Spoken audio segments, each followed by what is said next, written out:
4 budget पहला लंघ गए और ये अखीरला बजट सरकार। मैं अज विधान सभा च बोलदियां भी कहा कि जदों ये सरकार बनी है पंजाब दे लोकां नाल वायदे तां कीते मगर अनोखे ढंग नाल कीते। सौं खानी, घर घर फार्म भराउणे, मतलब कि नवेकला तरीका अपनाया गया लोकां नूं ठग्गण दा। और वेखो जिन्हां नूं ठग्गिया वो जिहड़ा सब तो दबलिया कुचलिया वर्ग हुंदा है उहनूं ठग्गिया। कोई मेहनतकश, कोई SC, कोई किसान, कोई मुलाजम, कोई बैकवर्ड क्लास, कोई इंडस्ट्री, हर वर्ग नूं झूठ बोल के ठग्गिया गया। कल बजट पेश होया, लोगों को बड़ी आसा उम्मीदां सन कि 4 बजट लंघ गए, 5वां शायद पता नहीं की दे देना इन्होंने, मगर जो कुछ भी अनाउंस किया मैनू आस सी कि माफ़ी मंग के कहणगे कि जे पेनशन असीं वधावांगे तो ये पिछले 4 साल की भी देवांगे।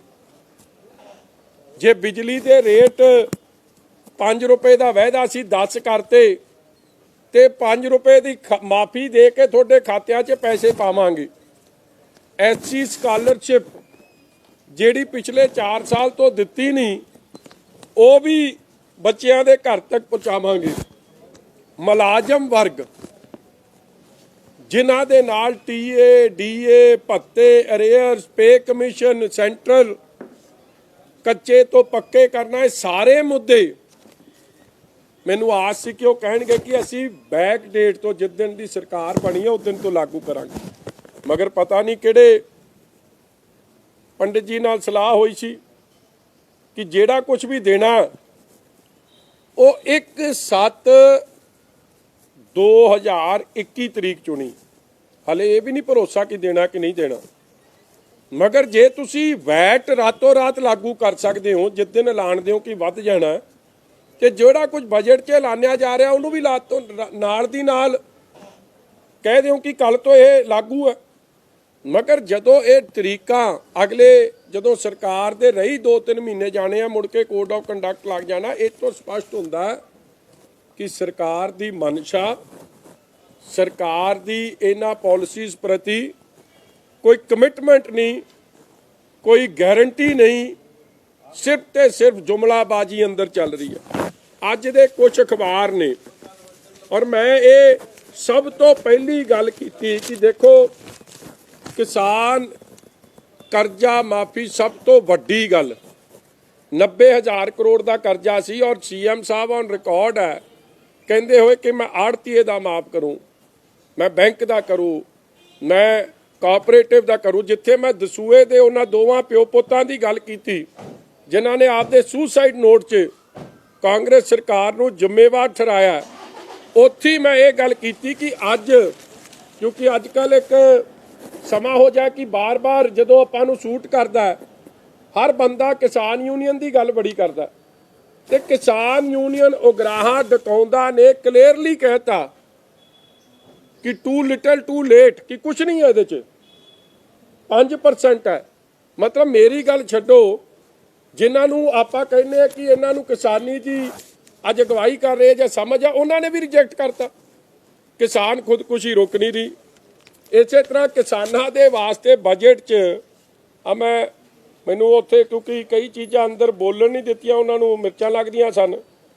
पहला 3000 करोड़ रखिया, वो नहीं दिता, फिर 2000 करोड़ रखिया, वो नहीं दिता, ते ऐतकी फिर इन्होंने आ पैसे रख ले कि असी 523 करोड़ लैंडलैस नूं ते 526 करोड़ ये पिछली बारी भी रखिया सी, कख नहीं दिता।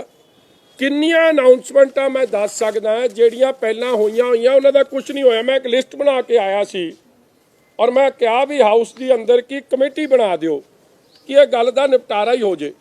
देखो एक तो गुरु साहब की सौं खा के ठगी मारी, फार्म भरवा के ठगी मारी, फिर जिन्ने भी महापुरुष होए है जां गुरु साहिबान ने जां कोई सत्कारक शख्सियतां ने उन्हां दे नां ते भी ठगी।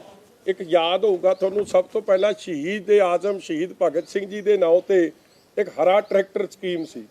ਕੋਈ ਲੱਭਿਆ ਜੀ ਹਰੇ ਟਰੈਕਟਰ 'ਚੋਂ? ਹਰੇ ਤਾਂ ਲਾਲ ਪੀਲੇ ਹੁੰਦੇ ਫਿਰਦੇ ਹੁਣ, ਉਹੀ ਨਹੀਂ ਲੱਭਿਆ। ਫਿਰ ਯਾਰੀ ਐਂਟਰਪ੍ਰਾਈਜ਼ਸ, ਕੁਛ ਨਹੀਂ। ਉਸ ਤੋਂ ਬਾਅਦ ਇੱਕ ਹੋਰ ਇਹਨਾਂ ਨੇ ਆਪਣੀ ਗੱਡੀ ਆਪਣਾ ਰੋਜ਼ਗਾਰ, ਉਹ ਭੁੱਲ ਹੀ ਗਏ। ਉਹ ਸਕੀਮਾਂ ਸਾਰੀਆਂ ਗਈਆਂ ਕਿੱਧਰ ਨੂੰ।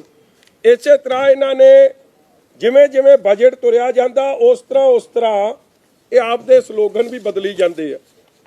ਇਹਨਾਂ ਨੇ 18-19 ਦੇ ਬਜਟ 'ਚ ਕਿਹਾ ਸੀ ਖੁਸ਼ਹਾਲ ਕਿਸਾਨ ਪ੍ਰਗਤੀਸ਼ੀਲ ਨੌਜਵਾਨ, 19-20 'ਚ ਕਿਹਾ ਖੁਸ਼ਹਾਲ ਕਿਸਾਨ ਪ੍ਰਗਤੀਸ਼ੀਲ ਨੌਜਵਾਨ, ਤੇ ਹੁਣ ਕਰਤਾ ਖੁਸ਼ਹਾਲ ਕਿਸਾਨ ਕਾਮਯਾਬ ਪੰਜਾਬ। ਨੌਜਵਾਨ ਤਾਂ ਵਿੱਚੋਂ ਹੀ ਕੱਢਤਾ। ਮੈਂ ਕਿਹਾ ਚਲੋ ਨੌਵਾਂ ਦੀ ਖੇਡ 'ਚ ਵੀ ਨਹੀਂ ਜਾਂਦੇ, ਨੌ ਬਦਲੇ ਨਾਲ ਕਿਹੜਾ ਮਸਲਾ ਥੱਲੇ ਹੱਲ ਹੋ ਰਿਹਾ। ਲੋਕਾਂ ਦੇ ਹਾਲਾਤ ਵੇਖੋ ਕਿ ਭਾਵੇਂ ਉਹ ਸੁਸਾਈਡ ਹੈ, ਭਾਵੇਂ ਹੋਰ ਚੀਜ਼ਾਂ ਨੇ, ਉਹ ਚੇਂਜ ਹਾਲਾਤ ਨਹੀਂ ਬਦਲ ਰਹੇ।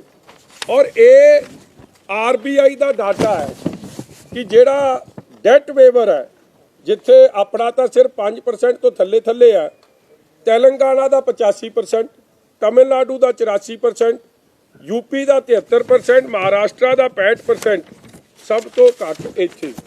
ਫਿਰ ਮੈਂ ਅਗਲੀ ਗੱਲ ਕੀਤੀ ਕਿ ਤੁਸੀਂ ਡਾਈਵਰਸੀਫਿਕੇਸ਼ਨ ਦੀ ਗੱਲ ਕਰਦੇ ਹੋ। ਗੰਨੇ ਦੇ ਕਿਸਾਨ ਦਾ ਇਹਨਾਂ ਨੇ 300 ਕਰੋੜ ਰੱਖਿਆ, ਔਰ ਤੁਸੀਂ ਹੈਰਾਨ ਹੋਵੋਗੇ ਆ ਜਿਹੜਾ ਕ੍ਰਸ਼ਿੰਗ ਸੀਜ਼ਨ ਚੱਲ ਰਿਹਾ ਹੈ, ਸਰਕਾਰੀ ਮਿੱਲਾਂ ਦਾ ਇਹਦਾ ਤੇ ਪਿਛਲਾ ਪਾ ਕੇ 385 ਕਰੋੜ ਬਕਾਇਆ। ਤੁਸੀਂ ਬਕਾਏ ਪੂਰੇ ਦੇ ਪੈਸੇ ਨਹੀਂ ਰੱਖੇ। ਟੋਟਲ ਬਕਾਇਆ 818 ਕਰੋੜ ਰੁਪਈਆ। ਡਾਈਵਰਸੀਫਿਕੇਸ਼ਨ ਹੋਣੀ ਕਿਵੇਂ ਹੈ ਜਦ ਹਰਿਆਣੇ 'ਚ ਰੇਟ ਸ਼ੂਗਰ ਕੇਨ ਦਾ 345 ਰੁਪਏ ਤੇ ਪੰਜਾਬ 'ਚ 310 ਹੈ, ਯੂਪੀ 'ਚ ਵੀ ਵੱਧ ਹੈ। 35 ਰੁਪਏ ਪਰ ਕੁਇੰਟਲ ਲਾਸ ਹੈ, ਕੋਈ 11,000 ਪਰ ਕਿੱਲਾ ਲਾਸ ਹੋ ਰਿਹਾ ਕਿਸਾਨ ਨੂੰ। ਫਿਰ ਡਾਈਵਰਸੀਫਿਕੇਸ਼ਨ ਕਿੱਥੋਂ ਹੋਣੀ ਹੈ? ਔਰ ਕੋਈ 262 ਕਰੋੜ ਦਾ ਉਹਨੂੰ ਹਰ ਸਾਲ ਕਿਸਾਨ ਨੂੰ ਆ ਗੰਨੇ ਦੇ ਰੇਟਾਂ ਕਰਕੇ ਲਾਸ ਹੋ ਜਾਂਦਾ। ਔਰ ਇਸ ਸਾਲ ਕੋਈ ਕਮੇਟੀ ਨਹੀਂ ਬੈਠੀ, ਪਿਛਲੇ ਸਾਲ ਦਾ ਰੇਟ ਆ ਉਹੀ ਚੱਲੀ ਆਉਂਦਾ। ਹਰ ਸਾਲ SAP ਸ਼ੂਗਰ ਦੀ ਪ੍ਰਾਈਸ ਸਰਕਾਰ ਸੂਬੇ ਦੀ ਅਨਾਉਂਸ ਕਰਦੀ ਹੈ, ਪੰਜਾਬ ਏਡੀ ਆਪਦੇ ਕਿਸਾਨਾਂ ਦੇ ਉਲਟੇ ਕੁਝ ਨਹੀਂ ਕੀਤਾ। ਫਲੈਗਸ਼ਿਪ 2 ਪ੍ਰੋਗਰਾਮ ਚੱਲਦੇ ਆ ਗਵਰਨਮੈਂਟ ਆਫ ਇੰਡੀਆ ਦੇ 60-40 ਦੇ, ਰਾਸ਼ਟਰੀ ਕ੍ਰਿਸ਼ੀ ਵਿਕਾਸ ਯੋਜਨਾ ਤੇ ਕਮਿਊਨਿਟੀ ਡਿਵੈਲਪਮੈਂਟ ਪ੍ਰੋਗਰਾਮ। ਸਾਡੀ ਸਰਕਾਰ ਵੇਲੇ 1036 ਕਰੋੜ ਅਸੀਂ ਵਰਤਿਆ ਉਹਦੇ 'ਚ, ਤੇ ਇਹਨਾਂ ਨੇ 302 ਕਰੋੜ ਵਰਤਿਆ ਹੁਣ ਤੱਕ ਸਿਰਫ। ਔਰ ਕਮਾਲ ਦੀ ਗੱਲ ਹੈ, ਇਸ ਸਾਲ ਦੀ ਤਾਂ ਮੀਟਿੰਗ ਹੀ ਸਾਰੇ ਸਾਲ ਨਹੀਂ ਕੀਤੀ, ਆ 23/2/21 ਨੂੰ ਜਾ ਕੇ ਇਹਨਾਂ ਨੇ ਇੱਕ ਮੀਟਿੰਗ ਕੀਤੀ ਹੈ। ਫਿਰ ਮੈਂ ਦੂਜੀ ਗੱਲ ਕੀ ਕੀਤੀ ਕਿ ਸਾਡੀ ਗੱਲ ਛੱਡੋ, ਤੁਸੀਂ ਤਾਂ ਕਹਿੰਦੇ ਸੀ ਕਿ ਮੈਂ ਹੈਰਾਨ ਕਰ ਦੂੰ, ਲੋਕੀ ਕਮਾਲ ਅੱਛ ਕਰ ਉੱਠਣਗੇ। ਹੈਰਾਨ ਤਾਂ ਘੱਟ ਕੀਤਾ, ਪਰੇਸ਼ਾਨ ਵੱਧ ਕੱਢਤਾ। ਕਰਜ਼ਾ 1,82,000 ਕਰੋੜ ਤੋਂ ਵਧਾ ਕੇ FM ਆਪ ਦੀ ਬਜਟ ਸਪੀਡ 'ਚ ਕਹਿ ਰਿਹਾ 2,73,000 ਹੋ ਜਾਣਾ। ਔਰ ਮੈਂ ਆਪ ਕਹੀ ਕਿ ਇਹ ਤਾਂ ਤੁਹਾਡੇ ਬਜਟ ਐਸਟੀਮੇਟਸ ਨੇ, ਜਦ ਤੱਕ ਸਾਲ ਖਤਮ ਹੋਊਗਾ 22 ਤੱਕ ਇਹ 2,90 ਤੋਂ 3 ਵੀ ਜਾ ਸਕਦੇ। ਔਰ ਇਹੀ ਗੱਲ ਕੈਗ ਨੇ ਆਪ ਦੀ ਰਿਪੋਰਟ 'ਚ ਕਹੀ ਹੈ, ਕੰਟਰੋਲਰ ਔਰ ਆਡੀਟਰ ਜਨਰਲ ਨੇ, ਕਿ Punjab debt to double in 5 years। ਕੀ ਇਹ ਵੀ ਝੂਠ ਬੋਲ ਰਹੇ? ਔਰ ਅਗਲੀ ਗੱਲ ਇਹਨਾਂ ਨੇ ਕੈਗ ਕੀ ਕਹਿੰਦੀ ਹੈ ਕਿ ਇਹਨਾਂ ਨੇ ਕਰਜ਼ਾ ਵਧਾ ਲਿਆ, ਕਰਜ਼ਾ ਲੱਖ ਵਧਾਤਾ। ਸੋਸ਼ਲ ਸੈਕਟਰ ਜਿਹੜਾ ਸਭ ਤੋਂ ਇੰਪੋਰਟੈਂਟ ਸੈਕਟਰ ਹੈ, ਵੈਲਫੇਅਰ ਸੂਬੇ ਦੀ ਰੀੜ੍ਹ ਦੀ ਹੱਡੀ ਹੈ, ਜਿਸ 'ਚ ਐਜੂਕੇਸ਼ਨ, ਹੈਲਥ ਤੇ ਹੋਰ ਖਰਚੇ ਆ ਜਾਂਦੇ ਆ, SC ਸਕਾਲਰਸ਼ਿਪ, ਉਹਦਾ ਖਰਚਾ ਇਹਨਾਂ ਨੇ ਅੱਧ ਕਰਤਾ। 45,000 ਕਰੋੜ ਤੋਂ ਘਟਾ ਕੇ ਇਹ 48,270 ਕਰੋੜ ਤੋਂ ਘਟਾ ਕੇ 16-17 'ਚ 24,896 ਕਰੋੜ 19-20 'ਚ ਆਏ। ਇਹ ਵੀ RBI ਦਾ ਡਾਟਾ। ਆਲ ਅਖਬਾਰਾਂ ਸੋਸ਼ਲ ਸੈਕਟਰ ਸਪੈਂਡਿੰਗ ਕੱਟ ਬਾਏ 50%। ਇਸੇ ਤਰ੍ਹਾਂ ਜਿਹੜੀ ਇੰਡਸਟਰੀਅਲ ਗਰੋਥ ਹੈ ਉਹ ਵੀ ਡਿਕਲਾਈਨ ਕਰ ਗਈ ਹੈ। State shying away from spending on health education. ਇਹ ਸਾਰੀ ਚੀਜ਼ਾਂ ਬੜੇ ਵਿਸਥਾਰ ਤਰੀਕੇ ਨਾਲ ਅਖਬਾਰਾਂ ਨੇ ਲਿਖੀਆਂ। ਔਰ ਵੱਡੀ ਗੱਲ, ਜਿਹੜਾ 10 ਰੁਪਏ ਬਿਜਲੀ ਦਾ ਰੇਟ ਹੈ, ਅੱਜ ਸਾਰੀ ਇੰਡਸਟਰੀ ਨੇ ਕੀ ਕਿਹਾ? ਕਿਸਾਨਾਂ ਨੇ ਤੁਹਾਡਾ ਬਜਟ ਰਿਜੈਕਟ ਕਰਤਾ, SC ਭਾਈਚਾਰੇ ਨੇ ਤੁਹਾਡਾ ਕਰਤਾ, ਮੁਲਾਜ਼ਮਾਂ ਨੇ ਕੱਲ ਅਸੈਂਬਲੀ ਦਾ ਘਿਰਾਓ ਕਰਕੇ ਤੁਹਾਡਾ ਕਰਤਾ। ਇੰਡਸਟਰੀ ਬਾਰੇ ਲਿਖਿਆ budget crushes industries bounce back hopes, ਤੇ ਕਈ ਇੰਡਸਟਰੀ ਵਾਲਿਆਂ ਨੇ ਤਾਂ ਇਹ ਕਹਿਤਾ ਕਿ ਸ਼ਾਇਦ ਇਹ ਤੋਂ ਡਿਸਅਪੁਆਇੰਟਿੰਗ ਬਜਟ ਹੀ ਨਹੀਂ ਪੰਜਾਬ 'ਚ ਪੇਸ਼ ਹੋਇਆ। ਇਹ ਹਾਲਾਤ ਇੰਡਸਟਰੀ ਦੇ ਇਹ ਸਾਰਿਆਂ ਨੇ ਕੱਲ ਕੀਤੇ। ਔਰ ਵੱਡੀ ਗੱਲ ਵੇਖੋ ਚੋਰ ਮੋਰੀਆਂ ਕਿਹੜੀਆਂ ਰੱਖ ਰਹੇ ਉਹਦੇ ਵਿੱਚ ਇਹਨਾਂ ਨੇ 2021 ਦਾ ਇੱਕ ਪੇਸ਼ ਕੀਤਾ ਕਿ ਸਾਡਾ ਜਿਹੜਾ ਕਰਜ਼ਾ 2,52,880 ਕਰੋੜ ਔਰ ਇੱਕ 8,360 ਕਰੋੜ ਰੁਪਈਆ ਇਹਨਾਂ ਨੇ ਲਿਖ ਕੇ ਪਿੱਛੇ ਪਾਸੇ ਛੱਡਤੀ ਆ। ਉੱਥੇ ਧਿਆਨ ਨਾਲ ਪੜੋ, ਆ ਥੱਲੇ ਲਿਖਿਆ ਜੀ ਇਸ ਕਾਗਜ਼ ਦੇ ਬੜੇ ਧਿਆਨ ਨਾਲ ਪੜਿਓ, ਉਹਦੇ 'ਚ ਲਿਖਿਆ excluding 8359 crore received as back to back loans in lieu of GST compensation during the year 2021। ਇਹਦਾ ਮਤਲਬ ਕੀ ਹੈ ਕਿ ਇਹ 252 ਖਜ਼ਾਨਾ ਮੰਤਰੀ ਨੂੰ ਮੈਂ ਇਸ ਗੱਲ ਤੇ ਚੈਲੰਜ ਕਰਦਾ, ਇਹ ਦੱਸ ਦੇਣ ਕਿ ਇਹ ਕਰਜ਼ਾ ਜਿਹੜਾ ਹੈ ਇਹ ਕਹਿਣਗੇ ਜੀ ਨਹੀਂ ਇਹਦਾ ਤਾਂ ਜਿਹੜੀ ਇੰਟਰਸਟ ਹੈ ਜਾਂ ਪ੍ਰਿੰਸੀਪਲ ਹੈ ਉਹ ਗਵਰਨਮੈਂਟ ਆਫ ਇੰਡੀਆ ਨੇ ਦੇਣਾ, ਠੀਕ ਹੈ, ਮਗਰ ਇਹ ਬੋਲੂ ਕਿਹਦੇ ਖਾਤੇ? ਇਹ ਲੋਨ ਬੋਲੂ ਪੰਜਾਬ ਸਰਕਾਰ ਦੇ ਖਾਤੇ। ਤੁਸੀਂ ਕਿਉਂ ਲੁਕੋ ਰਹੇ ਹੋ ਇਸ ਫਿਗਰ ਨੂੰ? ਇੱਥੇ ਬੜਾ ਛੋਟਾ ਜਿਵੇਂ ਉਹ ਗੱਡੀ ਲੈਣ ਜਾਓ ਨਾ, ਉਹ 'ਚ ਲਿਖਿਆ ਹੁੰਦਾ ਕਿ ਆ ਗੱਡੀ 'ਚ ਬੜੀਆਂ ਚੀਜ਼ਾਂ ਵਿਖਾ ਦਿੰਦੇ, ਥੋੜਾ ਜਿਹਾ ਹੌਲੀ ਦੇਣੀ ਥੱਲੇ ਲਿਖ ਦਿੰਦੇ ਕਿ ਇਹ ਤਾਂ ਫੋਟੋ ਵਾਸਤੇ ਆ, ਇਹ ਮਿਲਣੀਆਂ ਨਹੀਂ ਨਾਲ। ਉਹ ਹਾਲਾਤ ਕੀਤੇ ਪਏ ਆ ਇਹੋ ਜਿਹਾ ਕੰਮ ਖਜ਼ਾਨਾ ਮੰਤਰੀ ਸਾਹਿਬ ਦਾ। ਫਿਰ ਅੱਗੇ ਕੀ ਕਹਿੰਦੇ ਆ ਇਹ ਆਮ ਤੌਰ ਤੇ ਸਾਰੇ ਭਾਸ਼ਣ 'ਚ ਕਿਹਾ ਜੀ ਕਿ ਸਾਡੀ ਜਿਹੜੀ GSDP ਹੈ ਉਹ ਕਿਉਂਕਿ ਕੋਵਿਡ ਕਰਕੇ ਬਾਰ-ਬਾਰ ਕਹਿ ਰਹੇ ਸਾਡੀ ਆਮਦਨ ਘਟੀ ਹੈ, ਮਗਰ ਫਿਗਰਸ ਦੀ ਉਹਦੇ ਵਿੱਚ ਫਜਿੰਗ ਵੇਖੋ ਕੀ ਕੀਤੀ ਆ ਕਿ 19-20 ਤੋਂ 5,74,760 ਸੀ GSDP, ਹੁਣ ਸ਼ੋ ਕਰਤੀ 6,06,335 ਜਾਂ ਕੁਛ, ਮਤਲਬ ਕਿ ਵਧਾਤੀ। ਜੇ ਇੱਕ ਪਾਸੇ ਤੁਸੀਂ ਕਹਿ ਰਹੇ ਹੋ ਕਿ ਕਰੋਨਾ ਕਾਲ 'ਚ ਜੀ ਸਾਡੀ ਆਮਦਨ ਘਟ ਗਈ ਆ, ਹਰ ਜਗ੍ਹਾ ਕਹਿ ਰਹੇ ਹੋ, ਤੇ ਤੁਸੀਂ ਵਧਾਈ ਕਿਵੇਂ ਸ਼ੋ ਕਰਤੀ? ਮਗਰ ਅੱਗੇ ਜਾ ਕੇ ਇੱਕ ਬਜਟਡ ਗਲਾਂਸ ਤੇ ਫਿਰ ਇਸੇ ਪੇਜ ਇਹਦੇ ਤੇ ਅੱਗੇ ਜਾ ਕੇ ਕਹਿੰਦੇ ਆ ਕਿ ਨਹੀਂ, ਸਾਡੇ ਪੇਜ 9 'ਚ ਕਹਿੰਦੇ ਆ ਕਿ GSDP ਦੀ ਜਿਹੜੀ ਪਰਸੈਂਟੇਜ ਹੈ ਉਹ -6.41 ਹੋ ਗਈ। ਜੇ ਮਾਈਨਸ ਹੋ ਗਈ ਪਰਸੈਂਟੇਜ ਤੇ ਫਿਰ 5,74,000 ਤੋਂ ਵੱਧ ਕਿਵੇਂ ਸ਼ੋ ਕਰਤੀ? ਔਰ ਜੇ ਤੁਸੀਂ ਇਹ ਨਵੀਂ ਫਿਗਰ ਜਿਹੜੀ ਇਹਨਾਂ ਦੀ ਫਿਗਰ ਲਓ ਤੇ ਉਸ ਹਿਸਾਬ ਨਾਲ ਡੈਟ ਟੂ GSDP ਰੇਸ਼ੋ ਜਿਹੜਾ ਇਹ ਕਹਿ ਰਿਹਾ ਹੁਣ 42% ਹੈ, 42 ਨਹੀਂ, ਇਹ 46.42% ਹੋਣਾ ਔਰ ਅਗਲੇ ਸਾਲ ਤੱਕ ਇਹ 48 ਤੋਂ 50% ਚਲੇ ਜਾਊ। ਕਦੇ ਵੀ ਡੈਟ ਟੂ GSDP ਰੇਸ਼ੋ ਦੇ ਇਹ ਹਾਲਾਤ ਨਹੀਂ ਰਹੇ। ਇਸੇ ਤਰ੍ਹਾਂ ਅੱਗੇ ਜਿਹੜੀ ਸੋਸ਼ਲ ਸੈਕਟਰ ਦੀ ਸਪੈਂਡਿੰਗ ਹੈ, ਨਾਲ ਦੇ ਸੂਬੇ ਹਰਿਆਣਾ ਦੀ 50% ਇਨਕਰੀਜ਼, ਪੰਜਾਬ ਦੀ 50% decrease, Odisha 65% increase, Rajasthan 40% increase. Only state government ਜਿਹਦੇ ਸੋਸ਼ਲ ਸੈਕਟਰ 'ਚ ਸਪੈਂਡਿੰਗ, ਔਰ ਇਹ RBI ਦੇ ਫਿਗਰਸ ਨੇ ਜੀ, ਕੱਢ ਕੇ ਵੇਖ ਲਿਓ ਕਿ ਇਹਨਾਂ ਦੀ 50% ਘਟ ਗਈ। ਔਰ ਸੋਸ਼ਲ ਸੈਕਟਰ ਕਿਹੜੇ? ਉਹੀ ਪੈਨਸ਼ਨ, ਵੈਲਫੇਅਰ ਸੂਬਾ, ਜਿੱਥੇ ਵੈਲਫੇਅਰ ਭਲੇ ਦਾ ਕੰਮ ਸੀ ਉਹ ਸਾਰੇ ਖਰਚੇ ਘਟਾਤੇ। ਮੈਂ ਕਿਹਾ ਵੈਸੇ ਤਾਂ ਤੁਸੀਂ ਸਾਰਾ ਦਿਨ ਦਿੱਲੀ ਨੂੰ ਕਹਿੰਦੇ ਹੋ ਦਿੱਲੀ ਮਾੜੀ ਬੜੀ ਹੈ, ਮਗਰ ਜੇ ਦਿੱਲੀ ਦੇ ਜਿੰਨੇ ਪੈਸੇ ਆ ਜਾਂਦੇ, ਚਾਹੇ ਉਹ GST ਹੈ, ਚਾਹੇ ਉਹ ਗ੍ਰਾਂਟਸ ਐਂਡ ਏਡ ਹੈ, ਚਾਹੇ ਉਹ ਫਾਈਨੈਂਸ ਕਮਿਸ਼ਨ 14 ਦਾ 15 ਹੈ, ਉਹ ਤੁਹਾਡੀ ਸਰਕਾਰ ਤਾਂ ਚੱਲ ਹੀ ਉਸੇ ਤੇ ਰਹੀ ਹੈ। ਔਰ ਤੁਸੀਂ ਵੀ ਦਿੱਲੀ ਨਾਲ ਰਲ ਕੇ ਚੱਲਦੇ ਹੋ। ਜੇ ਤੁਸੀਂ ਦਿੱਲੀ ਦੇ ਐਡੇ ਉਲਟ ਹੋ ਤੇ ਵੈਟ ਤੇ ਘਟਾ ਦਿਓ, ਡੀਜ਼ਲ ਪੈਟਰੋਲ ਤੇ ਤੁਸੀਂ ਕਿਉਂ ਨਹੀਂ ਘਟਾਉਂਦੇ? ਦਿਓ ਸਵੇਰੇ ਲੋਕਾਂ ਨੂੰ ਰਾਹਤ, ਮਗਰ ਉਹ ਕੰਮ ਤੇ ਵੀ ਚੁੱਪੀ। ਵੈਟ 27.26% ਵੈਟ ਤੇ ਪੈਟਰੋਲ ਤੇ 17.5% ਡੀਜ਼ਲ ਤੇ, ਜਿਹਦਾ ਜ਼ਿਕਰ ਹੀ ਕੋਈ ਨਹੀਂ ਕਿ ਉਹ ਘਟਾਉਣਾ ਕਿ ਨਹੀਂ ਘਟਾਉਣਾ। ਇਸੇ ਤਰ੍ਹਾਂ ਅੱਜ ਸ਼ੁਕਰ ਆ ਮੈਨੂੰ ਤੇ ਗੱਲ ਦੀ ਖੁਸ਼ੀ ਹੋਈ ਕਿ ਸਾਰੇ ਵਜ਼ੀਰ ਉੱਥੇ ਬੁੜਕਣ ਲਾਤੇ, ਸੁੱਤੇ ਪਏ ਸੀ, ਇੱਕ ਤੋਂ ਬਾਅਦ ਇੱਕ ਬੁੜ ਕੇ, ਇੱਕ ਤੋਂ ਬਾਅਦ ਇੱਕ ਬੁੜ ਕੇ। ਮੈਂ ਵੀ ਸੋਚਿਆ ਜੇ ਮੈਂ ਬੋਲ ਕੇ ਲੰਘ ਜਾ ਤੇ ਕੋਈ ਉੱਠੇ ਨਾ ਤੇ ਫਿਰ ਮੇਰੀ ਵੀ ਬੜੀ ਵੱਡੀ ਨਲਾਇਕੀ ਹੈ, ਮਗਰ ਮੈਂ ਇਹ ਜਿਹਾ ਵੀ ਨਹੀਂ ਕਿ ਮੈਨੂੰ ਦੱਬ ਲੈਣਗੇ ਤੇ ਮੈਂ ਦੱਬਿਆ ਜਾਊਂ। ਠੋਕ ਕੇ ਲੋਕਾਂ ਦੀ ਗੱਲ ਕਰਕੇ ਆਉਂਗਾ। ਔਰ ਹੈਰਾਨਗੀ ਦੀ ਗੱਲ, ਅੱਜ ਉਹ ਜਿਹੜਾ ਹੈ ਨਾ, ਜਿਹੜਾ ਮੁੱਖ ਮੰਤਰੀ ਬੜੀ ਛੇਤੀ ਨਾਲ ਬਣਨਾ ਚਾਹੁੰਦਾ, ਜਿਹਨੇ ਘੱਟੋ ਘੱਟ 7 ਤਾਂ ਪਿਓ ਬਦਲਤੇ। ਪਹਿਲਾਂ ਇਹ ਕਹਿੰਦਾ ਸੀ ਮੇਰਾ ਡੈਡੀ ਆਪਣਾ ਵਾਜਪਾਈ ਸਾਹਿਬ, ਫਿਰ ਕਹਿੰਦਾ ਸੀ ਮੇਰਾ ਡੈਡੀ ਅਡਵਾਨੀ ਸਾਹਿਬ, ਫਿਰ ਕਹਿੰਦਾ ਸੀ ਮੇਰਾ ਡੈਡੀ ਪ੍ਰਕਾਸ਼ ਸਿੰਘ ਬਾਦਲ, ਫਿਰ ਕਹਿੰਦਾ ਸੀ ਜੇਟਲੀ ਸਾਹਿਬ, ਫਿਰ ਕਹਿੰਦਾ ਸੀ ਕੈਪਟਨ ਸਾਹਿਬ, ਫਿਰ ਕਦੇ ਵਿੱਚ ਮਾੜਾ ਮੋਟਾ ਕੇਜਰੀਵਾਲ ਨੂੰ ਵੀ ਹੁਣ ਅੱਜ ਕੱਲ੍ਹ ਬੌਂਦਲਿਆ ਫਿਰਦਾ, ਉਹ ਵੀ ਬੁੜਕੇ।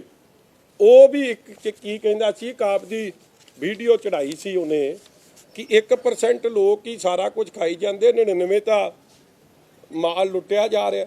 ਅੱਜ ਜਦ ਮੈਂ ਗੱਲ ਕੀਤੀ ਤੇ ਫਿਰ ਉੱਥੇ ਅੰਦਰ ਨਹੀਂ ਬੋਲਦਾ, ਤੁਹਾਨੂੰ ਬੋਲ ਬਾਲ ਕੇ ਅੰਦਰ ਪਤਾ ਨਹੀਂ ਕਿਹੜਾ ਸੱਪ ਸੁੱਕ ਜਾਂਦਾ ਉਹਨੂੰ, ਕਿ ਅੰਦਰ ਬੋਲਦਾ ਹੀ ਨਹੀਂ। ਉਹੀ ਗੱਲ RBI ਨੇ ਆਪਣੇ ਫਿਗਰਸ 'ਚ ਲਿਖਤੀ ਹੈ ਕਿ ਸਟੇਟਸ ਓਨ ਜਿਹੜੀ ਰੈਵਨਿਊਜ਼ ਦੀ ਇਨਕਰੀਜ਼ ਹੈ ਪੰਜਾਬ ਦੀ ਓਨਲੀ 11%। ਇੰਨੀ ਤਾਂ ਇਨਫਲੇਸ਼ਨ ਨਾਲ ਵੀ ਵੱਧ ਰਹੀ ਹੈ, ਇਨਫਲੇਸ਼ਨ ਵੀ 7-8% ਦੇ ਹਿਸਾਬ ਨਾਲ ਵੱਧ ਰਹੀ ਹੈ, ਜਦਕਿ ਰਾਜਸਥਾਨ 49.72%, ਗੁਜਰਾਤ 50%, ਉੜੀਸਾ 44%। ਔਰ ਇਹ ਹੈ ਕਿਉਂ? ਕੋਰੋਨਾ ਕਾਲ 'ਚ ਨਾ ਡੀਜ਼ਲ ਪੈਟਰੋਲ ਦੇ ਰੇਟ ਘਟੇ, ਕੱਲਾ ਮਾਈਨਿੰਗ ਮਾਫੀਆ ਦਾ 300 ਕਰੋੜ ਮਾਫ ਤੇ ਲਿਕਰ ਮਾਫੀਆ ਦੇ ਅੱਡ ਕਈ ਹਜ਼ਾਰਾਂ ਕਰੋੜ, ਉਹਨਾਂ ਦੇ 100 ਕਰੋੜ ਮਾਫ ਕਰਤੇ, ਮਗਰ ਜਿੱਥੇ ਕਰਨਾ ਸੀ ਉੱਥੇ ਕਰਨਾ ਨਹੀਂ। ਔਰ ਬਾਰ-ਬਾਰ ਬੜੀ ਹੈਰਾਨਗੀ ਹੋਈ, ਪਰ ਕੈਪੀਟਾ ਇਨਕਮ ਇਹਨਾਂ ਨੇ ਆਪਦੀ 18-19 ਦੇ ਸਪੀਚ 'ਚ ਵੀ ਜ਼ਿਕਰ ਕੀਤਾ, 20-21 'ਚ ਵੀ ਕੀਤਾ, ਮਗਰ ਐਤਕੀ ਜਿਹੜਾ ਅਬ 21-22 ਦਾ ਉਹਦੇ 'ਚ ਜ਼ਿਕਰ ਕਰਨਾ ਛੱਡ ਕੇ, ਕਿਉਂ? ਕਿਉਂਕਿ ਜਿਹੜਾ ਪਰ ਕੈਪੀਟਾ ਇਨਕਮ ਹੈ ਉਹ ਪੰਜਾਬ ਦੀ ਪਹਿਲੀ ਵਾਰੀ ਨੈਸ਼ਨਲ ਐਵਰੇਜ ਤੋਂ ਘਟ ਗਈ ਹੈ। ਇਹ ਵੀ ਅਖਬਾਰਾਂ ਨੇ ਲਿਖਿਆ। ਮਤਲਬ ਤੁਸੀਂ ਝੂਠ ਬੋਲ ਕੇ, ਹੱਥ ਦੀ ਸਫਾਈ ਕਰਕੇ ਤੁਸੀਂ ਕਹੋ ਕਿ ਅਸੀਂ ਕਹਿ ਦਿਆਂਗੇ ਕਿ ਸਭ ਕੁਝ ਕਰਤਾ। ਇਫ ਤੁਹਾਡੀ ਫਾਈਨੈਂਸ਼ੀਅਲ ਹਾਲਾਤ ਇੰਨੇ ਚੰਗੇ ਨੇ ਕਿ ਤੁਸੀਂ ਵੈਟ ਘਟਾ ਦਿਓ ਯਾਰ, ਲੋਕਾਂ ਨੂੰ ਰਾਹਤ ਦੇ ਦਿਓ। ਤੁਹਾਡੇ ਫਾਈਨੈਂਸ਼ੀਅਲ ਹਾਲਾਤ ਇੰਨੇ ਚੰਗੇ ਨੇ ਤੇ ਜਿਹੜੇ ਮੁਲਾਜ਼ਮ ਰੌਲਾ ਪਾ ਰਹੇ ਕੰਟਰੈਕਚੁਅਲ ਪੱਕੇ ਉਹਨੂੰ, ਜਾਂ ਜਿਹੜਾ ਉਹਨਾਂ ਦਾ ਪੇ ਕਮਿਸ਼ਨ ਲਾਗੂ ਕਰਨਾ, ਉਹ 1/7 ਤੋਂ ਕਿਉਂ? ਉਹ ਰੈਟਰੋਸਪੈਕਟਿਵਲੀ ਕਰ ਲਓ ਜਿਹੜਾ ਉਹ ਕਹਿ ਰਹੇ ਆ। ਇਸੇ ਤਰ੍ਹਾਂ ਜਿਹੜੇ SC ਸਕਾਲਰਸ਼ਿਪ ਹੈ, ਔਰ ਮੈਂ ਇੱਕ ਲਿਸਟ ਲੈ ਕੇ ਆਇਆ, ਮੈਂ ਅੱਜ ਡਿਮਾਂਡ ਵੀ ਕੀਤੀ ਹੈ ਕਿ ਹਾਊਸ ਕਮੇਟੀ ਬਣੇ ਜੀ ਇਹਦੇ ਤੇ। ਇਹਨਾਂ ਨੇ ਬਣਾਉਣੀ ਤਾਂ ਨਹੀਂ ਹੈ, ਆ ਇੱਕ ਬੜੀ ਲੰਮੀ ਚੌੜੀ ਲਿਸਟ ਹੈ ਜੀ। ਇਹਨਾਂ ਨੇ ਪਹਿਲਾਂ ਤਾਂ ਹਾਂ ਆ ਰਹੀ ਜੀ, ਦੇਖੋ ਸਾਰੇ ਮਹਾਂਪੁਰਖਾਂ ਦਾ ਨਾਮ। ਮੈਂ ਇਹਨਾਂ ਨੇ ਇੱਕ ਗੱਲ ਕੀਤੀ ਹੈ, Guru Tegh Bahadur Sahib state law university, ਹੁਣੇ ਹੀ ਮੈਂ ਕਹਿੰਦਾ ਹੁਣੇ ਹੀ ਆਪਦੇ ਤਰਨ ਵਾਲੇ ਨੂੰ ਕਹੋ ਕਿ ਜਾ ਕੇ ਲੱਭ ਕੇ ਲਿਆਵੇ ਯੂਨੀਵਰਸਿਟੀ ਹੈ ਕਿਤੇ। ਯੂਨੀਵਰਸਿਟੀ ਕੋਈ ਖਡਾਉਣਾ ਜਿਹੜਾ ਲੱਭੇ ਨਾ ਅੱਗੇ। ਇੱਕ ਗਰਲਜ਼ ਕਾਲਜ ਹੈ ਕੈਰੋਂ ਪਿੰਡ 'ਚ, ਉਹ 1916 ਦਾ ਬਣਿਆ, ਉਹਨੂੰ ਡਿਕਲੇਅਰ ਕਰਤਾ ਯੂਨੀਵਰਸਿਟੀ। ਨਾ ਉੱਥੇ ਕੋਈ ਸਟਾਫ, ਨਾ ਲੈਣਾ ਨਾ ਦੇਣਾ, ਇੱਕ ਦੀਵਾਨੀ ਨਹੀਂ ਦਿੱਤੀ, ਇੱਕ ਬੱਚਾ ਨਹੀਂ ਪੜ੍ਹਦਾ, ਕੋਈ ਐਕਟ ਨਹੀਂ, ਉਹਦੇ ਕੋਈ ਅੱਗੇ ਕਲਾਸਾਂ ਨਹੀਂ ਲੱਗਦੀਆਂ। ਇਹ ਕਹਿੰਦੇ ਅਸੀਂ ਯੂਨੀਵਰਸਿਟੀ ਬਣਾਤੀ, ਗੁਰੂ ਸਾਹਿਬ ਦੇ ਨਾਂ ਤੇ ਠੱਗੀ। ਹੁਣ ਵੀ ਕਹਿਤਾ ਮੈਂ 100 ਕਰੋੜ ਰੱਖਿਆ। ਇਸੇ ਤਰ੍ਹਾਂ ਗੁਰੂ ਗੋਬਿੰਦ ਸਿੰਘ ਜੀ ਮਹਾਰਾਜ ਸਕਿੱਲ ਯੂਨੀਵਰਸਿਟੀ, ਮੈਂ ਚੰਨੀ ਸਾਹਿਬ ਨੂੰ ਕਿਹਾ, ਵੈਸੇ ਉਹਦੀ ਗਲਤੀ ਕੋਈ ਨਹੀਂ, ਬੁੜਕਤੇ ਤਾਂ ਉਹ ਵੀ ਉੱਠੇ ਬੜੀ ਛੇਤੀ ਨਾਲ, ਕਹਿੰਦਾ ਕੰਧ ਬਣ ਗਈ 40 ਏਕੜ ਲੈ ਲਿਆ। ਉਹ ਬਾਬਾ 40 ਏਕੜ ਲਏ ਨਾਲ ਕੰਧ ਬਣੇ ਨਾਲ ਯੂਨੀਵਰਸਿਟੀ ਤਾਂ ਨਹੀਂ ਬਣ ਜਾਂਦੀ। ਮੈਂ ਤਾਂ ਇੰਨੀ ਕਹਿ ਰਿਹਾ ਯੂਨੀਵਰਸਿਟੀ ਬਣੀ ਨਹੀਂ। ਔਰ ਯੂਨੀਵਰਸਿਟੀ ਐਲਾਨ ਕਿੰਨੀ ਵਾਰੀ ਦਿੱਤੀ ਹੈ, ਆ ਕਮਾਲ ਹੋ ਗਈ।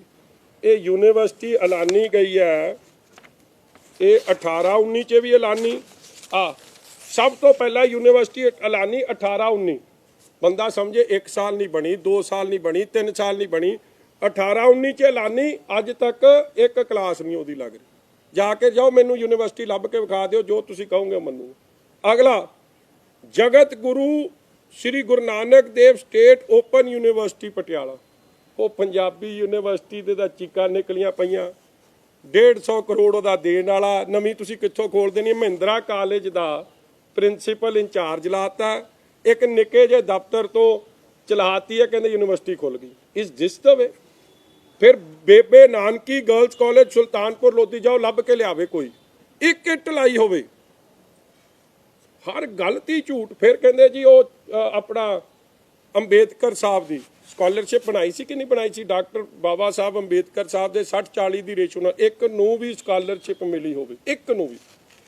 CM ਸਾਹਿਬ ਦੇ ਜ਼ਿਲ੍ਹੇ 'ਚ ਠੱਗੀ, ਸੁਲਤਾਨਪੁਰ ਲੋਧੀ ਗੁਰੂ ਨਾਨਕ ਸਾਹਿਬ ਸੱਚੇ ਪਾਤਸ਼ਾਹ ਦੇ 550 ਸਾਲੇ ਨੂੰ ਸਮਰਪਿਤ ਸੈਂਟਰੀ ਸੈਲੀਬ੍ਰੇਸ਼ਨ ਉਹਨਾਂ ਦੇ ਉਹਤੇ ਠੱਗੀ।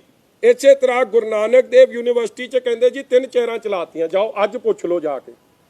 ਬਾਬਾ ਬੁੱਢਾ ਸਾਹਿਬ ਚੇਅਰ ਨਹੀਂ ਚੱਲਦੀ, ਸੰਤ ਪ੍ਰੇਮ ਸਿੰਘ ਮਰਾਰੇ ਵਾਲਿਆਂ ਦੀ ਚੇਅਰ ਨਹੀਂ ਚੱਲਦੀ, ਸਤਿਗੁਰ ਰਾਮ ਸਿੰਘ ਇਹ ਹੁਣ ਕੱਲ ਕੀ ਕਹਿਣਗੇ, ਦੇਖੋ ਇਹ ਤਾਂ ਹੱਥ ਦੀ ਸਫਾਈ ਹੈ, ਅਸੀਂ ਤਾਂ ਫੰਡ ਜਾਰੀ ਕਰਤੇ, ਉਹ ਥੱਲੇ ਲੱਗੇ ਹੀ ਨਹੀਂ, ਕੋਈ ਹੈ ਹੀ ਨਹੀਂ ਥੱਲੇ ਕੁਛ, ਜਾਓ ਅੱਜ ਲਾ ਕੇ ਲੱਭ ਲਓ ਸਾਰੀਆਂ ਚੇਅਰਾਂ, ਹਾਊਸ ਦੀ ਕਮੇਟੀ ਬਣ ਜੇ। ਇਸੇ ਤਰ੍ਹਾਂ ਮੈਂ ਸ਼ਹੀਦ ਭਗਤ ਸਿੰਘ ਜੀ ਤੇ ਪਹਿਲਾਂ ਹੀ ਗੱਲ ਦੱਸਤੀ ਸੀ, ਉਹ ਆਪਣਾ ਗੱਡੀ ਯਾਰੀ ਐਂਟਰਪ੍ਰਾਈਜ਼ਸ ਹਰਾ ਟਰੈਕਟਰ, ਫਿਰ ਕਹਿੰਦਾ ਜੈਤੋ ਦੇ ਮੋਰਚੇ ਦਾ ਮੈਮੋਰੀਅਲ ਬਣੂ, ਬਣਿਆ ਜੀ ਕਿਤੇ? ਤੂੰ ਤਾਂ ਉੱਥੋਂ ਦਾ ਹੀ ਆ ਭਰਾ, ਦੇਖਿਆ ਤੂੰ। ਇਸੇ ਤਰ੍ਹਾਂ ਪ੍ਰਗਟ ਨੂੰ ਕਹਿਤਾ ਸੀਗਾ, ਇਹ ਮੈਨੂੰ ਲੱਗਦਾ ਹਾਂ ਪ੍ਰਗਟ ਨੂੰ ਕਿਹਾ ਸੀ ਅੱਜ ਤੋਂ 2 ਸਾਲ ਪਹਿਲਾਂ, ਕਹਿੰਦੇ ਜੀ ਆਈਕੋਨਿਕ ਸਪੋਰਟਸ ਕੰਪਲੈਕਸ ਬਣੂ। ਉਹ ਪ੍ਰਗਟ ਸਿਓ ਉਹ ਵਿਚਾਰਾ ਰੌਲਾ ਰੂਲਾ ਤਾਂ ਬੜਾ ਪਾਉਂਦਾ, ਉਹਨੂੰ ਹੀ ਪੁੱਛ ਲਿਓ ਤਾਂ ਸੱਚ ਹੀ ਬੋਲਦਾ ਕਿ ਆਈਕੋਨਿਕ ਸਪੋਰਟਸ ਕੰਪਲੈਕਸ ਕੋਈ ਬਣਿਆ ਨਵਾਂ।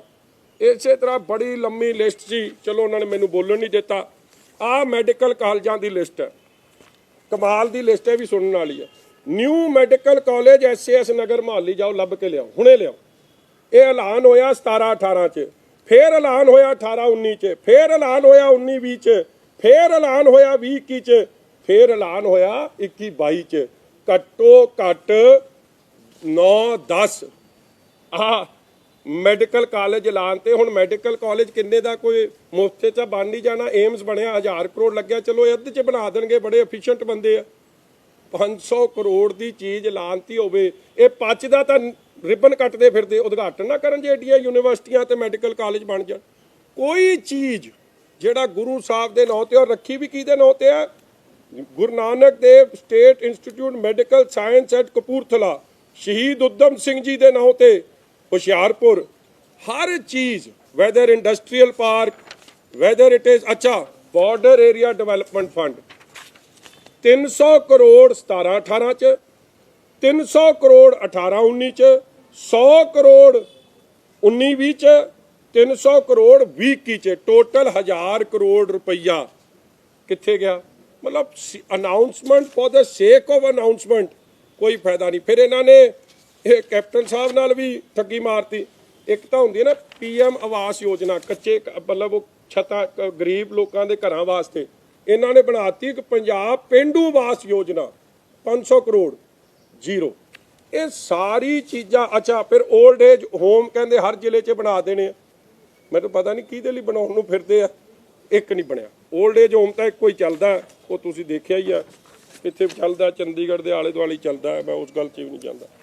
ਆਹ ਇੰਪਲੋਈਜ਼ ਦੀ ਗੱਲ, ਇਹ ਸਾਰੇ ਮੁੱਦੇ, ਘਰ ਘਰ ਨੌਕਰੀ, ਇਸੇ ਤਰ੍ਹਾਂ ਆਹ ਸੋਸ਼ਲ ਸਿਕਿਉਰਿਟੀ ਸਕੀਮਾਂ, ਇਹ ਸਾਰਾ ਕੁਛ ਇੱਕ ਕੇਵਲ ਤੇ ਕੇਵਲ ਹੱਥ ਦੀ ਸਫਾਈ, ਝੂਠ ਬੋਲਣਾ, ਗੁੰਮਰਾਹ ਕੁਣ, ਰਿਪੀਟਡ ਅਨਾਉਂਸਮੈਂਟਸ, ਪਹਿਲੀ ਅਨਾਉਂਸਮੈਂਟਸ ਨੂੰ ਕੰਪਲੀਟ ਨਹੀਂ ਕਰਨਾ। ਇਹ ਬਜਟ ਹੈ, ਇਸੇ ਲਈ ਲੋਕਾਂ ਨੇ ਇਸ ਬਜਟ 'ਚ ਬੇਭਰੋਸਗੀ ਜਤਾਈ ਹੈ, ਹੋਰ ਕੋਈ ਕਾਰਨ ਨਹੀਂ। ਤੁਸੀਂ ਅੰਦਰ ਬਹਿ ਕੇ ਚਲੋ ਤੁਸੀਂ 80 ਹੈ, ਟੇਬਲ ਵੀ ਥਪਾ ਲਓਗੇ, ਪਾਸ ਵੀ ਕਰਾ ਲਓਗੇ, ਮਗਰ ਉਹਦੇ ਨਾਲ ਮਸਲਾ ਤਾਂ ਨਹੀਂ ਹੱਲ ਹੋਣਾ। ਜੇ ਲੋਕ ਇੰਨੇ ਖੁਸ਼ ਨੇ ਤੇ ਲੋਕ ਤਾਂ ਤੁਹਾਨੂੰ ਹਰ ਮੋੜ ਤੇ ਘੇਰਦੇ ਆ, ਸਰਕਾਰ ਨੂੰ ਮੁਲਾਜ਼ਮ ਘੇਰਦਾ। ਕੱਲ ਵੂਮੈਨਸ ਡੇ ਮਨਾ ਰਹੇ ਸੀ ਤੇ ਦੂਜੇ ਪਾਸੇ ਸਾਡੀਆਂ ਧੀਆਂ ਭੈਣਾਂ ਨੂੰ ਕੁੱਟ ਪੈ ਰਹੀ ਸੀ, ਉਹ ਵੀ ਫੋਟੋ ਸਾਹਮਣੇ ਆਈ ਹੈ। ਬਾਏ ਜਸਟ ਬੋਲਣ ਕਰਕੇ ਮਸਲੇ ਹੱਲ ਨਹੀਂ ਹੋਣੇ, ਨੀਅਤ ਸਾਫ਼ ਚਾਹੀਦੀ ਆ, ਜਿਹੜੀ ਸਾਫ਼ ਨੀਅਤ ਨਹੀਂ ਵੇਖਣ ਨੂੰ ਮਿਲ ਰਹੀ ਹੈ। ਹਰ ਮੌਕੇ ਤੇ ਝੂਠ ਬੋਲਿਆ ਜਾ ਰਿਹਾ। ਜੇ ਤੁਹਾਡੀ ਨੀਅਤ ਸਾਫ਼ ਹੈ, ਤੁਸੀਂ ਕਹੋ ਜੋ ਮੈਂ ਅਨਾਉਂਸ ਕਰਤਾ ਕੱਲ ਤੋਂ ਲਾਗੂ, ਖਾਸ ਤਰੀਕ ਕਿਉਂ ਲੱਭੀ ਜਾ ਰਹੀ ਹੈ? Are you trying to fool the people of Punjab? 4 ਸਾਲ ਤੁਸੀਂ ਪਿੱਛੇ ਕੀਤਾ। ਇਹ ਸਾਰੇ ਮੁੱਦਿਆਂ ਨੂੰ ਲੈ ਕੇ ਅੱਜ ਉੱਥੇ ਗਏ ਸੀ। ਆਹ ਸੁਣਾ ਦਿਆਂ ਤੁਹਾਨੂੰ, ਦੇਖੋ ਕਵਿਤਾ ਬੜੀ ਕਮਾਲ ਦੀ ਆ, ਆਹ ਕਰ ਹੀ ਲਓ ਤੁਸੀਂ ਰਿਕਾਰਡ। ਸੁਣੇ ਸੁਣਾਉਣ ਲੱਗਿਆ, ਉਹ ਕਹਿੰਦੇ ਬਾਬੇ ਨੇ ਸੁਣਾਈ ਆ, ਔਰ ਮੈਂ ਇਹਨਾਂ ਨੂੰ ਸੁਣਾਉਂਦਾ ਸੀ ਕਿ ਲੋਕ ਪੁੱਛਦੇ ਆ ਬਾਹਰ, ਕਹਿੰਦੇ ਕਿਹੜੀ ਸ਼ੈ ਦਾ ਮੁੱਲ ਘਟਾਇਆ ਹੈ, ਪੁੱਛੋ ਵੀ। ਕਿਹੜਾ ਵੱਖਰਾ ਤੀਰ ਚਲਾਇਆ ਹੈ, ਪੁੱਛੋ ਵੀ। ਜਿੰਨੇ ਵੀ ਨੇ ਬੈਠੇ ਵਿੱਚ ਅਸੈਂਬਲੀ ਦੇ, ਕੋਰਾ ਲੱਠਾ ਜਿਹਨੇ ਪਾਇਆ, ਪੁੱਛੋ ਵੀ। ਜਿਹਨੇ ਤੁਹਾਨੂੰ ਦਿੱਤੇ ਫੁੱਲ ਬਹਾਰਾਂ ਦੇ, ਸਾਡੇ ਵੇੜੇ ਕਿਉਂ ਨਾ ਆਇਆ ਪੁੱਛੋ ਵੀ। ਸਾਡੇ ਨਾਂ ਤੇ ਜਿਹੜਾ ਕਰਜ਼ਾ ਲੈਂਦੇ ਨੇ, ਕਿੱਥੇ ਜਾਂਦਾ ਉਹ ਸਰਮਾਇਆ ਪੁੱਛੋ ਵੀ। ਸਾਡੇ ਨਾਂ ਤੇ ਜਿਹੜਾ ਕਰਜ਼ਾ ਲੈਂਦੇ ਨੇ, ਕਿੱਥੇ ਜਾਂਦਾ ਉਹ ਸਰਮਾਇਆ ਪੁੱਛੋ ਵੀ। ਫਿਰ ਕਾਂਗਰਸੀਆਂ ਨੂੰ ਉਹ ਕਹਿੰਦਾ, ਆਪਣੇ ਸੂਟਾਂ ਵੱਲ ਵੇਖੀ ਜਾਂਦੇ ਹੋ। ਪ੍ਰਿੰਸ ਟੇਲਰ ਵਾਲ ਨੂੰ ਕਹਿੰਦਾ, ਆਪਣੇ ਸੂਟਾਂ ਵੱਲ ਵੇਖੀ ਜਾਂਦੇ ਹੋ, ਮੈਂ ਕਿਉਂ ਪਾਟਾ ਕੁੜਤਾ ਪਾਇਆ ਪੁੱਛੋ ਵੀ। ਸਾਈਕਲ ਵਾਲੇ ਬਣ ਗਏ ਵਾਰਿਸ ਪਜੈਰੋ ਦੇ, ਇੰਨਾ ਪੈਸਾ ਕਿੱਥੋਂ ਆਇਆ ਪੁੱਛੋ ਵੀ। ਅਸਾਂ ਤਾਂ ਚੁੱਕ ਬਿਠਾਇਆ ਬਾਬਾ ਕੁਰਸੀ ਤੇ, ਇਹਨੇ ਸਾਨੂੰ ਕਿਹਾ ਪਰਾਇਆ ਪੁੱਛੋ।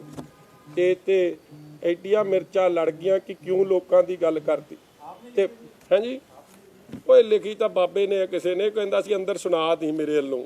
ਮੈਂ ਤਾਂ ਉਹਦੀ ਗੱਲ ਸੁਣਾਉਣ ਆਇਆ ਸੀ, ਉਹਨਾਂ ਨੂੰ ਦੱਸ ਦੂੰ ਬਾਬੇ ਨੂੰ ਕਿ ਚੀਕਾਂ ਨਿਕਲ ਗਈਆਂ। ਬਾਬੇ ਨਜਮੀ ਦੀਆਂ ਨੇ ਅਸਲ 'ਚ ਇਹ, ਤੇ ਅੰਦਰ ਤਾਂ ਕੰਮ ਇਸ ਤਰ੍ਹਾਂ ਚੀਕਾਂ ਮਾਰਨ। ਫਿਰ ਮੈਂ ਕਿਹਾ ਅਖੀਰਲੀ ਪੜ੍ਹ ਦੇਣਾ, ਉਹ ਵੀ ਨਹੀਂ ਇਹਨਾਂ ਨੂੰ ਚੰਗੀ ਲੱਗੀ। ਉਹ ਕਹਿੰਦਾ ਇਹ ਨਾ ਪੜ੍ਹਨ ਦਿਓ, ਇਹ ਨਾ ਪੜ੍ਹਨ ਦਿਓ। ਮੈਂ ਕਿਹਾ ਮੈਂ ਪੜ੍ਹਾਂ ਨਾ ਪੜ੍ਹਾਂ, ਲੋਕ ਤਾਂ ਬਾਹਰ ਰੌਲਾ ਪਾ ਹੀ ਰਿਹਾ, ਹਰ ਬੰਦਾ ਰੌਲਾ ਪਾ ਰਿਹਾ। ਉਹ ਕਹਿੰਦੇ ਸੁਨਾ ਹੈ ਕਿ ਉਸकी बातों में शोर बड़ा है, सुना है कि उसकी बातों में शोर बड़ा है, अंदाजे बयां पे भी जोर बड़ा है, लोग वाकिफ हैं उसकी फितरत से कि वो धोखेबाज बड़ा है, वो चोर बड़ा है। चोरी ते ठगी ਇਹ ਖਜ਼ਾਨੇ 'ਚ ਲਿਖੀ ਹੈ, ਹੋਰ ਕੁਛ ਨਹੀਂ। ਕਦੇ ਗੁਟਕਾ ਸਾਹਿਬ ਦੀ ਸਹੁੰ ਖਾ ਜਾਣਾ, ਲੋਕਾਂ ਨੂੰ ਠੱਗ ਲੈਣਾ, ਕਦੇ ਫਾਰਮ ਬਣਾ ਕੇ ਠੱਗ ਲੈਣਾ, ਕਦੇ ਘਰ ਘਰ ਕਹਿ ਕੇ ਨੌਕਰੀ ਕਹਿ ਕੇ ਠੱਗ ਲੈਣਾ। ਹਰ ਤਰੀਕੇ ਨਾਲ, ਜਿਵੇਂ ਆ ਕਿੰਨੇ ਮਹਾਂਪੁਰਸ਼ਾਂ ਦੇ ਨਾਂ, ਕਿੰਨੇ ਭਗਤਾਂ ਦੇ ਨਾਂ, ਕਿੰਨੇ ਭਲੇ ਪੁਰਸ਼ਾਂ ਦੇ ਨਾਂ, ਤੇ ਬਣਿਆ ਦਾ ਕੱਖ ਨਹੀਂ। ਔਰ ਜੇ ਉਹ ਗੱਲ ਕਰੋ ਅੰਦਰ ਤੇ ਉਹਨਾਂ ਨੂੰ ਚੰਗੀ ਨਹੀਂ ਲੱਗਦੀ। 15-20 ਬੁੜਕਦੇ ਸੀ ਐਂ ਕੁਰਸੀਆਂ ਤੋਂ, ਮਗਰ ਮਜੀਠਾ ਕਿਤੇ ਚੁੱਪ ਕਰਨ ਵਾਲਾ ਸੀ। ਆਪਾਂ ਤਾਂ ਆਪਦੀ ਗੱਲ ਬੋਲ ਕੇ ਆਉਣੀ ਸੀ, ਬੁੜਕ ਵੜ ਕੇ। ਮੈਂ ਤਾਂ ਸਪੀਕਰ ਸਾਹਿਬ ਨੂੰ ਇੱਕ ਕਿਹਾ, ਜਦੋਂ ਮੈਂ ਬੋਲਣਾ ਹੁੰਦਾ ਨਾ, ਸੀਟ ਬੈਲਟ ਲਾਜ਼ਮੀ ਕਰਾ ਦਿਓ, ਨਹੀਂ ਤਾਂ ਕੋਈ ਡਿੱਗ ਡੁੱਗ ਜਾਣਾ, ਸੱਟ ਲੱਗ ਜਾਣੀ ਹੈ, ਫਿਰ ਜ਼ਿੰਮੇਵਾਰ ਕੌਣ ਹੋਣਾ ਇਹਦੇ ਲਈ? ਕਿਤੇ ਗਰੀਬ ਨੂੰ ਨਾ ਫੇਰ ਮੈਨੂੰ ਕੋਈ ਤੇ ਪਰਚਾ ਦਿਓ ਕਿ ਇਹ ਜ਼ਿੰਮੇਵਾਰੀ ਆ।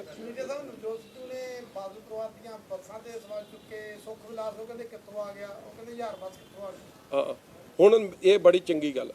ਮੈਂ ਇਹ ਗੱਲ ਦਾ ਨਾ ਉੱਥੇ ਤਾਂ ਜ਼ਿਆਦਾ ਜਵਾਬ ਨਹੀਂ ਦਿੱਤਾ, ਕਿਉਂਕਿ ਇਹ ਚਾਹੁੰਦੇ ਸੀ ਕਿ ਸਾਡੀ ਇਹ ਕੱਪੜੇ ਲਾਈ ਜਾਂਦਾ, ਲੋਕਾਂ ਦੇ ਸਵਾਲ ਜਿਹੜੇ ਨੇ ਉਹ ਪੁੱਛੀ ਜਾਂਦਾ। ਉਹ ਚਾਹੁੰਦਾ ਸੀ ਕਿ ਮੈਂ ਉਹਦੇ ਨਾਲ ਸੱਜੇ ਖੱਬੇ ਉਲਝ ਲਾਂ। ਜਿਹਦਾ ਆਪ ਦਾ ਕੋਈ ਸਟੈਂਡ ਨਹੀਂ, ਜਿਹੜਾ ਆਪ ਰੋਜ਼ ਭਾਪਾ ਬਦਲੇ, ਉਹਦਾ ਮੈਂ ਕੀ ਕਹਿਣਾ। ਬਾਕੀ ਜੇ ਉਹਨੂੰ ਹੈ ਇਨਕਮ ਟੈਕਸ ਦਾ, ਜੇ ਉਹ ਇੱਕ ਡਰਾਈ ਕਲੀਨਿੰਗ ਦੇ ਪਤਾ ਨਹੀਂ ਕਿੰਨੇ ਕਿੰਨੇ ਦੇ ਬਿੱਲ ਬਣਾ ਜਾਂਦਾ, ਉਹਨੂੰ ਕੀ ਕਹਿ ਰਿਹਾ ਕੀ ਨਹੀਂ ਕਹਿ ਰਿਹਾ, ਉਹਨੂੰ ਤਾਂ ਕਪਤਾਨ ਨਹੀਂ ਸੁਣਦਾ, ਮੈਂ ਕੀ ਸੁਣਨਾ। ਹਲੇ ਤਾਂ ਉਹਦਾ ਆਪ ਦਾ ਨਹੀਂ ਪਤਾ ਉਹਦਾ ਬੱਸ ਸਟਾਪ ਕਿਹੜਾ, ਹੁਣ ਕਿਹੜਾ ਨੂੰ ਨਵਾਂ ਭਾਪਾ ਬਣਾਉਣਾ।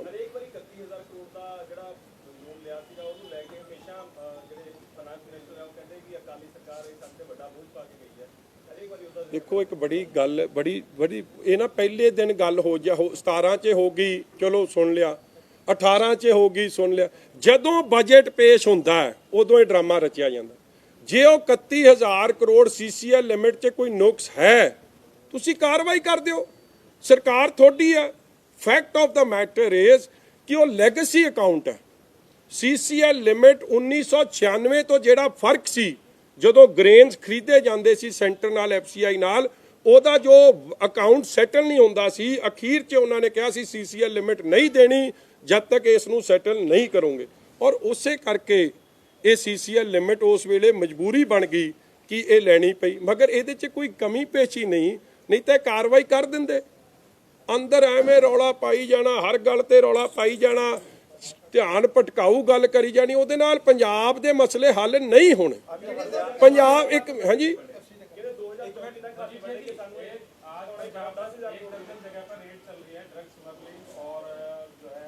ਮੈਂ ਆ ਮੁਕਾ ਲਾ, ਫਿਰ ਮੈਂ ਆ ਜਾਂਦਾ ਇਹਦੇ ਤੇ। ਇਹ ਲਾਸਟ ਗੱਲ ਮੁਕਾ ਲਾ, ਕੀ ਕਹਿ ਰਹੇ ਯਾਰ? ਇੱਕ ਤਰਫ ਤੱਕ ਪਿਛਲੇ ਸਾਲ ਦੀ ਬਜਟ ਸਪੀਚ ਕੱਢ ਲਓ, ਆਪ ਖਜ਼ਾਨਾ ਮੰਤਰੀ ਕਹਿ ਰਿਹਾ ਇਕਨੋਮੀ ਬੈਕ ਔਨ ਟਰੈਕ। ਜੇ ਇਕਨੋਮੀ ਬੈਕ ਔਨ ਟਰੈਕ ਹੈ ਤੇ 1 ਲੱਖ ਕਰਜ਼ਾ ਕਿੱਥੋਂ ਵਧਾਤਾ ਤੁਸੀਂ? 1,82,000 ਚੋਂ ਹੁਣ 2,77,000 ਤਾਂ ਆਪ ਮੰਨ ਰਹੇ ਆ। ਮੈਂ ਕਹਿ ਰਿਹਾ ਤੁਹਾਨੂੰ ਇਹ 2,90,000 ਹੋਊ ਜਾਂ 3 ਲੱਖ ਹੋਊ। CAG ਇਹ ਕਹਿ ਰਿਹਾ 1 ਲੱਖ ਤੋਂ 1,10,000 ਵੱਧ ਜਾਣਾ। ਖਰਚਾ ਤੁਸੀਂ ਘਟਾਤਾ, ਸੋਸ਼ਲ ਸਪੈਂਡਿੰਗ ਤੁਹਾਡੀ ਅੱਧੀ ਹੋ ਗਈ। ਇੱਕ ਕਰਜ਼ਾ ਜਿਹੜਾ ਤੁਹਾਨੂੰ ਸੈਂਟਰ ਨੇ ਕਹਿਤਾ ਲੈ ਲਓ, ਭਾਵੇਂ ਪ੍ਰਿੰਸੀਪਲ ਉਹਨਾਂ ਨੇ ਦੇਣਾ, ਇੰਟਰਸਟ ਉਹਨਾਂ ਨੇ ਦੇਣਾ, ਬੋਲੂ ਕਿਹਦੇ ਖਾਤੇ? ਪੰਜਾਬ ਦੇ ਖਾਤੇ। ਥੱਲੇ ਮਾੜਾ ਜਿਹਾ ਇਤਨਾ ਨਿਸ਼ਾਨ ਪਾ ਕੇ ਕਿ ਇਹ ਕਰਜ਼ਾ ਲਿਖਤਾ, ਉਹਨੂੰ ਪਾਓ ਕਿਤਾਬਾਂ 'ਚ, ਕਿਉਂਕਿ ਜਿੱਦਣ ਤੁਸੀਂ ਉਹ ਕਰਜ਼ਾ ਕਿਤਾਬਾਂ 'ਚ ਪਾਉਂਦੇ ਹੋ ਤੁਹਾਡੀ ਡੈਟ ਟੂ GSDP ਰੇਸ਼ੋ ਉਦੋਂ ਬਦਲ ਜਾਂਦੀ ਹੈ। ਜਿਹੜੀ 42% ਸੀ ਇਹ 50% ਚਲੀ ਜਾਣੀ ਹੈ ਜਦ ਤੱਕ ਇਹ ਸਮਾਂ ਮੁੱਕੂਗਾ। ਇਸ ਲਈ ਬੈਕ ਔਨ ਟਰੈਕ ਨਹੀਂ, ਇਹ ਤਾਂ ਗੱਡੀ ਸੜਕ ਤੋਂ ਹੀ ਲੀਓ ਲਾਤੀ ਪੰਜਾਬ ਦੀ ਇਕਨੋਮੀ। ਔਰ ਇਹ ਅਸਲੀਅਤ ਹੈ। ਦੈਟਸ ਵਾਈ ਪੈਨਸ਼ਨ ਨਹੀਂ ਮਿਲ ਰਹੀ, ਦੈਟਸ ਵਾਈ ਵੈਟ ਨਹੀਂ ਘਟਾ ਰਹੇ, ਦੈਟਸ ਵਾਈ ਸ਼ਗਨ ਸਕੀਮਾਂ ਨਹੀਂ ਮਿਲ ਰਹੀਆਂ, ਦੈਟਸ ਵਾਈ SC ਸਕਾਲਰਸ਼ਿਪ ਨਹੀਂ ਮਿਲ ਰਹੀ। ਜੇ ਇਹਨਾਂ ਦੀ ਮਨਸ਼ਾ ਸਾਫ਼ ਸੀ ਤੇ ਸ਼ਗਨ ਸਕੀਮ ਕਹਿੰਦੇ ਅਸੀਂ 4 ਸਾਲ ਪਿਛਲੇ ਵੀ, ਹੁਣ ਜਿਨ੍ਹਾਂ ਨੂੰ 31,000 ਦਾ ਫਰਕ ਰਹਿ ਗਿਆ ਉਹ ਦੇਵਾਂਗੇ। ਪੈਨਸ਼ਨ ਦਾ ਕਹਿੰਦੇ ਅਸੀਂ 2500 ਦਾ ਇਲੈਕਸ਼ਨ ਮੈਨੀਫੈਸਟੋ ਦਾ ਵਾਅਦਾ ਸੀ ਉਹ ਦੇਵਾਂਗੇ। ਮਗਰ ਗੋਲ-ਮੋਲ ਗੱਲਾਂ ਕਰਕੇ ਇਲੈਕਸ਼ਨ ਬਜਟ ਪੇਸ਼ ਕਰਕੇ ਜਿਹਨੂੰ ਸਭ ਨੇ ਰਿਜੈਕਟ ਕੀਤਾ, ਇੰਡਸਟਰੀ ਦੀ 10 ਰੁਪਏ ਕਹਿੰਦੇ ਇਲੈਕਟ੍ਰਿਸਿਟੀ ਡਿਊਟੀ ਤੋਂ ਕਮਾਈ ਆ। ਉਹਦਾ ਮਤਲਬ ਕੀ ਕਿ ਵਧੇ ਰੇਟਾਂ ਤੇ ਸਾਨੂੰ ਜਿਹੜਾ 1990 ਕਰੋੜ ਕਲੈਕਸ਼ਨ ਸੀ ਬਜਟ 'ਚ ਲਿਖਿਆ ਅਕਾਲੀ ਸਰਕਾਰ ਵੇਲੇ, ਹੁਣ 3000 ਹੈ। ਕਮਾਈ ਦੱਸ ਰਹੇ ਆ, ਵੈਲਫੇਅਰ ਸੂਬੇ ਦਾ ਕੰਮ ਤਾਂ ਨਹੀਂ ਕਰ। ਮੁਲਾਜ਼ਮ ਵੀ ਆ ਗਏ ਬਾਹਰ, ਵਿਧਾਨ ਸਭਾ ਦੇ ਆ ਕੇ ਖੜ ਗਏ ਕਿ ਸਾਨੂੰ ਵਿਸ਼ਵਾਸ ਨਹੀਂ ਹੈਗਾ ਸਰਕਾਰ ਦੇ। ਉਹ ਮੈਂ ਆਹੀ ਗੱਲ ਅੰਦਰ ਕੀਤੀ ਕਿ ਮੈਂ ਜੇ ਐਡਾ ਕੰਮ ਚੰਗਾ ਹੈ ਤੁਹਾਡਾ, ਆਲ ਇਜ਼ ਵੈਲ, ਤੇ ਫਿਰ ਕਿਉਂ ਸਾਰੇ ਵਰਗ ਰੌਲਾ ਪਾ ਰਹੇ ਆ? ਪ੍ਰੋਕਿਉਰਮੈਂਟ ਨੂੰ ਲੈ ਕੇ ਮੰਤਰੀ ਤੋਬਾ ਕਰ ਗਏ, ਕਹਿੰਦੇ ਜਿਹੜੇ ਐਗਰੀਮੈਂਟ ਤੁਹਾਡੀ ਸਰਕਾਰ ਵੇਲੇ ਹੋਏ ਸੀ ਬਿਜਲੀ ਦੇ ਉਹ ਸੌਖੇ ਨਹੀਂ ਹੈਗੇ ਰੱਦ ਕਰਨੇ। ਕਹਿੰਦੇ ਉਹਨਾਂ ਨੂੰ ਹੱਥ ਪਾਇਆ ਤਾਂ ਲੈਣ ਵੀ ਦੇਣੇ ਚਾਹੀਦੇ। ਇਹ ਨਾਲ ਹੀ ਉਹਨਾਂ ਨੇ ਐਗਰੀਮੈਂਟ ਸਸਤੀ ਨਹੀਂ ਹੋ ਸਕਦੀ, ਉਹਨਾਂ ਨੇ ਸਾਫ਼ ਕਹਿਤਾ। ਉਹ ਇੱਕ ਮੈਂ ਤੁਹਾਨੂੰ ਗੱਲ ਦੱਸਾਂ, ਸਾਡੇ ਵੇਲੇ ਬਿਜਲੀ ਬੱਤੀ ਦਾ ਰੇਟ ਕੀ ਸੀ? 5 ਰੁਪਏ, 5.25 ਰੁਪਏ। ਸਾਡੇ ਵੇਲੇ ਜਿਹੜੇ ਉਸ ਵੇਲੇ ਐਗਰੀਮੈਂਟ ਹੋਏ ਸੀ, ਜਿਹੜੀ ਸਰਕਾਰੀ ਬਿਜਲੀ ਦੇ ਅਦਾਰੇ ਨੇ ਉਹਨਾਂ ਤੋਂ ਰੇਟ ਘੱਟ ਸੀ। ਅੱਜ ਇਹਨਾਂ ਨੇ 10 ਤੋਂ 11 ਰੁਪਏ ਰੇਟ ਕਿਉਂ ਕਰਤਾ? ਕੋਰਟਾਂ 'ਚ ਜਾ ਕੇ ਕੇਸ ਕਿਉਂ ਹਰੇ? ਕਿਉਂਕਿ ਇਹ ਫਿਕਸਡ ਮੈਚ ਖੇਡਦੇ, ਜਿੱਥੇ ਇਹਨਾਂ ਨੂੰ ਸੂਟ ਕਰਦਾ, ਚਾਹੇ ਉਹ ਪ੍ਰਾਈਵੇਟ ਲੋਕਾਂ ਨਾਲ ਹੈ, ਚਾਹੇ ਸ਼ਰਾਬ ਦੇ ਠੇਕੇਦਾਰਾਂ ਨਾਲ ਹੈ, ਚਾਹੇ ਮਾਈਨਿੰਗ ਨਾਲ ਹੈ, ਉੱਥੇ ਫਿਕਸਡ ਮੈਚ ਖੇਡ ਕੇ ਰਾਜੀ। ਚਾਹੇ ਸੈਂਟਰ ਨਾਲ ਹੈ, ਉੱਥੇ ਫਿਕਸਡ ਮੈਚ ਖੇਡ ਕੇ ਰਾਜੀ। ਜਿੱਥੇ ਨਹੀਂ ਸੂਟ ਕਰਦਾ ਉੱਥੇ ਨਿੰਦੀ ਜਾਂਦੇ ਹੋ। ਬਜਟ ਕੱਢ ਲਓ ਸਾਰਾ, ਕਮਾਈ ਸਾਰੀ ਸੈਂਟਰ ਤੋਂ ਹੋ ਰਹੀ ਹੈ। ਜਿਹੜੇ ਪੈਸੇ ਸੈਂਟਰ ਤੋਂ ਆ ਰਹੇ ਉਹਦੇ ਕਰਕੇ ਇਹਨਾਂ ਦਾ ਵਧੀਆ ਕੰਮ ਚੱਲ ਰਿਹਾ। ਹਾਂਜੀ ਹੁਣ ਦੱਸਿਆ ਤਾਂ ਯਾਰ ਸਾਰੀ ਕਹਾਣੀ। ਮੈਂ ਅਸੀਂ ਬਾਦਲ ਸਾਹਿਬ ਵੇਲੇ ਵੀ ਡਾਕਟਰ ਮਨਮੋਹਨ ਸਿੰਘ ਜੀ ਨੇ ਇਹੀ ਫੈਸਲਾ ਕੀਤਾ ਸੀ। ਕੈਬਨਿਟ ਦੀ ਮੀਟਿੰਗ ਸੱਦ ਕੇ ਹਾਊਸ ਨੇ ਔਰ ਉਸ ਵੇਲੇ ਦੀ ਸਰਕਾਰ ਨੇ ਅਸੀਂ ਫੈਸਲਾ ਕੀਤਾ ਕਿ ਕਿਸਾਨ ਦੀ ਮਰਜ਼ੀ ਆ, ਉਹ ਚਾਹੇ ਡਾਇਰੈਕਟ ਲਵੇ ਚਾਹੇ ਉਹ ਆੜਤੀਏ ਥਰੂ ਲਵੇ, ਸਰਕਾਰਾਂ ਦਾ ਇਹਦੇ 'ਚ ਇੰਟਰਫੇਅਰ ਕਰਨ ਦਾ ਕੋਈ ਕੰਮ ਨਹੀਂ। ਔਰ ਉਸ ਵੇਲੇ ਵੀ ਇਹ ਡਾਕਟਰ ਮਨਮੋਹਨ ਸਿੰਘ ਜੀ ਕਾਂਗਰਸ ਦੀ ਸਰਕਾਰ ਇਹਨੂੰ ਲਾਗੂ ਕਰਨਾ ਚਾਹੁੰਦੀ ਸੀ, ਜਿਹੜਾ ਅਸੀਂ ਰੁਕਾਤਾ ਉਹ ਨਹੀਂ ਲਾਗੂ ਹੋਇਆ। ਅੱਜ ਵੀ ਭੈਣ ਜੀ ਨੇ ਪਾਰਲੀਮੈਂਟ ਦੇ ਅੰਦਰ ਇਹ ਗੱਲ ਉਠਾਈ ਹੈ ਕਿ ਕਿਸਾਨ ਦੀ ਮਰਜ਼ੀ ਹੋਵੇ ਕਿ ਉਹਨੇ ਪੇਮੈਂਟ ਕਿਸ ਤਰ੍ਹਾਂ ਲੈਣੀ ਹੈ, ਇਹ 'ਚ ਸਰਕਾਰਾਂ ਦਾ ਕੋਈ ਕੰਮ ਨਹੀਂ। ਲੈਂਡ ਰਿਕਾਰਡਸ ਦੀ ਗੱਲ ਕਰ ਰਹੀ ਹੈ ਸਰਕਾਰ ਕਿ ਕਿਸਾਨ ਨੂੰ ਆਪਣਾ ਲੈਂਡ ਰਿਕਾਰਡ ਦੇਣੇ ਪੈਣਾ, ਫਿਰ ਪੇਮੈਂਟ ਹੋਣੀ ਹੈ। ਦੇਖੋ ਇਸ ਤਰ੍ਹਾਂ ਹੈ, ਪੰਜਾਬ ਦੀ ਸਥਿਤੀ ਸਮਝੋ। ਅੱਧੇ ਤੋਂ ਬਾਅਦ ਬੜੀ ਵੱਡੀ ਗਿਣਤੀ 'ਚ ਲੋਕ NRI ਬੈਠੇ ਆ, ਵੱਡੀ ਗਿਣਤੀ 'ਚ ਲੋਕ ਠੇਕੇ ਤੇ ਜ਼ਮੀਨ ਲੈਂਦੇ ਆ, ਤੇ ਜੇ ਲੈਂਡ ਓਨਰ ਨੂੰ ਜਾਣ ਲੱਗ ਗਈ ਤੇ ਠੇਕੇ ਵਾਲਾ ਦਾ ਖਰਚਾ ਸਾਰਾ ਠੇਕਿਆ ਉਹ ਕਿੱਧਰ ਜਾਊ? NRI ਕੋਲ ਜਾਣ ਲੱਗ ਗਈ, ਜਿਹਨੇ ਠੇਕੇ ਤੇ ਲਿਆ ਉਹਦਾ ਕੀ ਬਣੂ?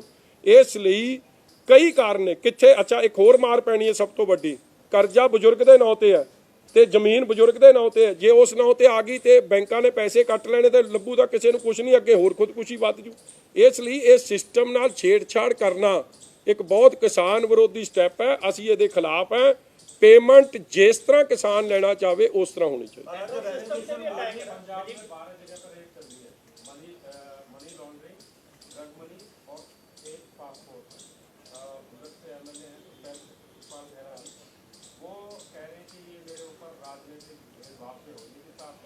देखो, I don't know, I am no spokesperson for any agency, मगर क्यों हो रही है, कैसे हो रही है, वो तो समा बताएगा।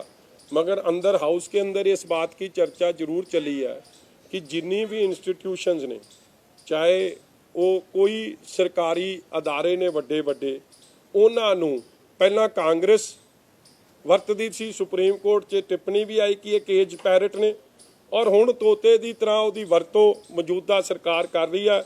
ਹੁਣ ਇਸ ਕੇਸ 'ਚ ਕੀ ਹੈ ਕੀ ਨਹੀਂ, ਆਈ ਕੈਨ ਨਾਟ ਕਮੈਂਟ, ਮੈਨੂੰ ਇਸ ਗੱਲ ਦਾ ਪਤਾ। ਪਰ ਉਹਨਾਂ ਦੇ ਸਮਰਥਕ ਵਿਧਾਇਕ ਇਹ ਕਹਿ ਰਹੇ ਨੇ ਉਹਨਾਂ ਨੂੰ ਆਫਰ ਆਇਆ ਸੀ ਬੀਜੇਪੀ ਦੇ ਵਿੱਚ ਤੁਸੀਂ ਸ਼ਾਮਲ ਹੋ ਜਾਓ, ਪਰ ਖੈਰਾ ਸਾਹਿਬ ਬੀਜੇਪੀ ਵਿੱਚ ਨਹੀਂ ਗਏ, ਇਸ ਕਰਕੇ ਕਾਰਵਾਈ। ਉਹ ਯਾਰ ਹੋਰ ਉਹ ਕੀ ਕਹਿਣਗੇ ਤੁਹਾਨੂੰ, ਹੁਣ ਮੈਨੂੰ ਤਾਂ ਪਤਾ ਨਹੀਂ, ਮੈਨੂੰ ਜੇ ਇਸ ਗੱਲ ਦਾ ਪਤਾ ਨਹੀਂ, I don't want to comment, but ਜੇ ਉਹ ਕਹਿ ਰਿਹਾ ਉਹ ਜਾਣਦੇ, ਬੈਟਰ ਜਾਣਦੇ ਹੁਣ। इतनी रिसर्च आपने की है, बजट पे है, आप ये सारे लेकर आए डाटा, इससे पहले मैनिफेस्टो को लेकर भी आपने सारी बातें कही हैं, तो आप लगता है आपको कि इस बजट पर भी प्रशांत किशोर का वैसा ही असर है जैसा मैनिफेस्टो का था? ਇਹ ਪੀ ਕੇ ਹੀ ਬਣਾਇਆ ਬਜਟ, ਸੋਫੀ ਬੰਦੇ ਦਾ ਤਾਂ ਕੰਮ ਹੀ ਨਹੀਂ ਹੈ।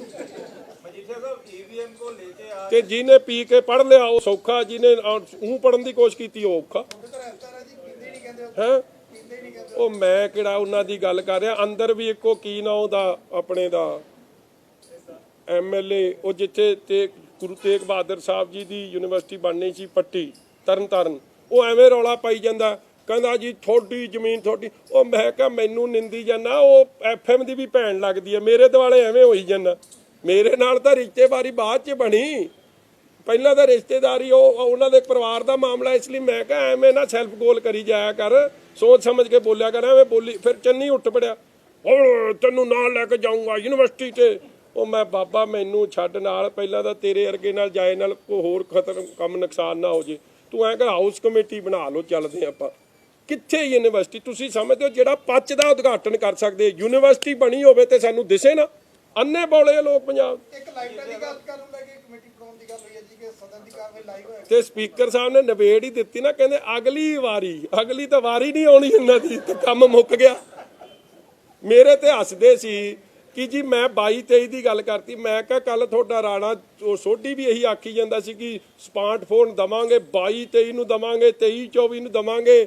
ਇੱਕ ਪਾਸੇ ਈਵੀਐਮ ਦਾ ਰੌਲਾ ਪਾਈ ਜਾਂਦੇ ਹੋ, ਮੈਨੂੰ ਲੱਗਦਾ ਤੁਹਾਡੀ ਕੋਈ ਈਵੀਐਮ ਭੈਣ ਲੱਗਦੀ ਹੈ, ਜਿਸ ਤਰ੍ਹਾਂ ਸੈਟਿੰਗ ਹੈ ਕਿ ਤੁਹਾਨੂੰ ਆਈ ਜਾਣਾ, ਲੋਕਾਂ ਨੇ ਕੁੱਟਣਾ ਤੁਹਾਨੂੰ, ਤੁਸੀਂ ਸਾਡੀ ਗੱਲ ਕਰੀ ਜਾਂਦੇ। ਈਵੀਐਮ ਨੂੰ ਲੈ ਕੇ ਰੈਜ਼ੋਲੂਸ਼ਨ ਮੂਵ ਕਰਨ ਦੀ ਗੱਲ ਕਹੀ ਜਾ ਰਹੀ ਹੈ ਕਿ ਰੈਜ਼ੋਲੂਸ਼ਨ ਬਿਲਕੁਲ ਦੇਖੋ ਇਸ ਮਸਲੇ 'ਚ ਤਾਂ ਆਈ ਥਿੰਕ ਸਾਰੀ ਪਾਰਟੀਆਂ ਬੜੀ ਕਲੀਅਰ ਹੈ ਜੀ। ਜੇ ਅਮਰੀਕਾ 'ਚ ਬੈਲਟ ਬਾਕਸ ਹੈ, ਹੋਰ ਕਈ ਡਿਵੈਲਪਡ ਕੰਟਰੀਜ਼ 'ਚ ਬੈਲਟ ਬਾਕਸ ਤਹਿਤ ਚੱਲ ਰਿਹਾ, ਤੇ ਇਹਦੇ 'ਚ ਕੋਈ ਹਰਜ ਨਹੀਂ। ਜੇ ਆਪੋਜੀਸ਼ਨ ਮਹਿਸੂਸ ਕਰਦੀ ਹੈ ਕਿ ਇਹਦੇ 'ਚ ਟੈਂਪਰਿੰਗ ਹੈ, ਔਰ ਅਸੀਂ ਵੇਖਿਆ ਹੀ ਆ ਰਿਜ਼ਲਟ 'ਚ, ਇਹ ਈਵੀਐਮ ਤਾਂ ਐਡੀ ਚੰਗੀ ਹੈ, ਜਿਹਦੀ ਸਰਕਾਰ ਹੁੰਦੀ ਉਹਦੇ ਮਗਰ ਲੱਗ ਜਾਂਦੀ ਹੈ। ਮੈਂ ਲਾਇਆ ਹਿਸਾਬ ਆ ਚੋਣਾਂ ਹੋਈਆਂ ਨੇ ਹੁਣ ਆਪਣੀ ਕਮੇਟੀ ਦੀਆਂ, ਤੇ ਕਾਂਗਰਸ ਦੇ ਆਖੇ ਨੱਚੀ ਹੈ ਨਾ, ਤੇ ਫਿਰ ਉਧਰ ਫਿਰ ਦੂਜੀਆਂ ਦੇ ਨੱਚ ਸਕਦੀ ਹੈ, ਕੁਝ ਨਹੀਂ ਕਿਹਾ ਜਾ ਸਕਦਾ, ਖਤਰਨਾਕ ਚੀਜ਼ ਹੈ ਇਹ। ਠੀਕ ਹੈ, ਬਦਲੀ ਚੰਗੀ, ਥੈਂਕ ਯੂ।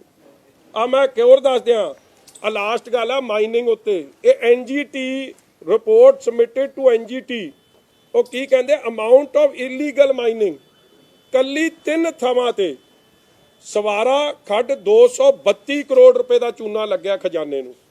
ਇੱਕ ਬੇਹਾਰਾ ਖੱਡ ਉਹ 'ਚ 82.91 ਕਰੋੜ, ਹਰਸਾ ਬੇਲ 1 ਕਰੋੜ, ਟੋਟਲ 316 ਕਰੋੜ ਦਾ ਰਿਪੋਰਟ ਹੈ। ਔਰ ਇਹੀ ਗੱਲ ਹੈ ਕਿ ਇਹਨਾਂ ਦੇ ਸਟੇਟਸ ਓਨ ਟੈਕਸ ਰੈਵਨਿਊ ਸਭ ਤੋਂ ਘੱਟ ਗਰੋਥ ਹੈ, ਨਾਲ ਦੇ ਸੂਬੇ ਦਾ ਰਿਕਾਰਡ ਕੱਢ ਲਓ। ਰੌਲਾ ਪਾਏ ਨਾਲ ਮੈਨੂੰ ਨਹੀਂ ਬੋਲਣ ਦਿਓਗੇ, ਸੱਚ ਤਾਂ ਨਹੀਂ ਬਦਲ ਜਾਣਾ, ਮੈਂ ਤਾਂ ਫੇਰ ਵੀ ਬੋਲੂ। ਦੱਬੇ ਜਿੰਨਾ ਮਰਜ਼ੀ ਦੱਬ ਲਿਓ, ਇਸ ਤਰ੍ਹਾਂ ਤਾਂ ਨਹੀਂ ਦੱਬ ਸਕਦੇ, ਅੰਦਰ ਹੀ ਦੇਣਾ ਪੈਣਾ ਮੇਰੇ ਵਰਗੇ ਨੂੰ, ਤਾਂ ਨਹੀਂ ਤਾਂ ਅਸੀਂ ਤਾਂ ਗੂੰਜਾਂਗੇ, ਬਾਹਰ ਵੀ ਗੂੰਜਾਂਗੇ, ਅੰਦਰ ਵੀ ਗੂੰਜਾਂਗੇ, ਜੋ ਮਰਜ਼ੀ ਜ਼ੋਰ ਲਾ ਲਓ ਜਿੱਥੇ ਮਰਜ਼ੀ। ਥੈਂਕ